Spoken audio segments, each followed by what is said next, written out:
Makakausap po natin ngayon si Alden Cuna, Chief of Staff ni Quezon City Mayor Herbert Bautista. Good morning po, Ginoong Cuna. Good morning po, Mr. Clavio. Opo. Yung pagkakadagdag ng mga eskwelang walang pasok dahil sa SONA, ano pong dahilan? Dahil din sa weather? Hindi po, dahil po na po yun, kaya tayo nadagdagan yung listahan. Actually, yung Old Balaga Elementary School ay kabahagi na po dun sa suspendido ang klase. Oho.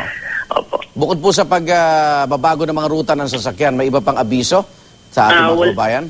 Sa ngayon po, wala naman. Medyo hindi naman po tayo apektado nung ibang areas ay hindi apektado ng SONA. Kaya yun lang pong tatamaan ng SONA ang mga tipo magkakaroon ng klase ngayong umaga. No? May 6 po tayong pribadong paaralan na nasa ruta ng SONA dyan, sa kabaan ng Commonwealth ay mawawalan din po sila ng klase. Saan ho ba sila pwedeng sumuot?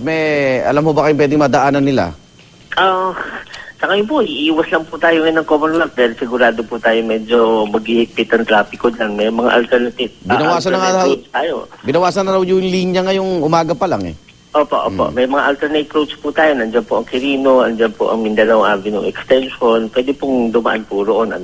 Okay, maraming salamat po. Good morning. Maraming salamat po, Mr. Clavio. Ginoong Alden Cuna po, Chief of Staff ni Quezon City Mayor Herbert Bautista.